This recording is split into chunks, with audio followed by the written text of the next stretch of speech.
মুভির শুরুতে দেখানো হয় সাউথ ইন্ডিয়ার তেলেঙ্গানা রাজ্যের এক অর্ধ গ্রাম, যেখানে পরিশুদ্ধ খাবার জল 3 টাকা দিয়ে কিনতে হয়। পঞ্চায়েতের লোকজন সব বাটপার, ধারের দেনায় গ্রামবাসীদের ডুবিয়ে তাদের বউদের শিকার বানায়। এই যেমন আজ জল আনতে এসে নজর পড়েছে রামুলার উপর। এই গ্রামে থাকে লক্ষ্মী ও তার পরিবার। স্বামী কমিরি অটো চালিয়ে সংসার চালায়, একদম সাদামাটা মানুষ। ঝগড়া করতে বা উঁচু গলায় কথা বলতে পর্যন্ত শেখেনি, নেশা তো দূরের কথা। তাই গ্রামের প্রতিটা মানুষ ওকে খুবই ভালোবাসে এবং ওর কথা শুনে চলে। নিজে পড়াশোনার সুযোগ না পেলেও একমাত্র ছেলে ও নিজের ভাই জাঙ্গার শিক্ষার জন্য সব বিলিয়ে দিয়েছে। ভাইকে নিয়ে তার অনেক বড় স্বপ্ন, সে পুলিশের চাকরির জন্য প্রিপারেশন নিচ্ছে। ওর কথা ভাবলেই কমিডির বুক গর্বে ফুলে ওঠে। তাদের প্রতিবেশী বালিজা কমিডির হেল্পার, বিশ্বস্ত ছেলে, তবে রাত হলেই নেশা করে। এই নিয়ে বাড়িতে বউ রামুলার সাথে প্রতিদিন ঝগড়া হয়।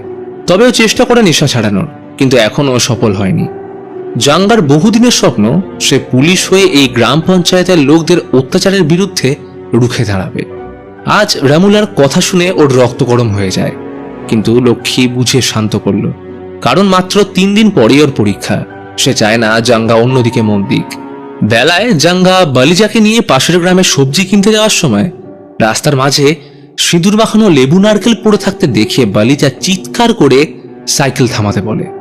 জাঙ্গা এসবে বিশ্বাস না করলেও বালিজা কিছুতেই ওকে ওইটার উপর দিয়ে টপকাতে দেবে না, কারণ গ্রামে খবর ছড়িয়েছে ব্ল্যাক ম্যাজিকের। তাই জোর করে সাইকেল ঘুরিয়ে নিল।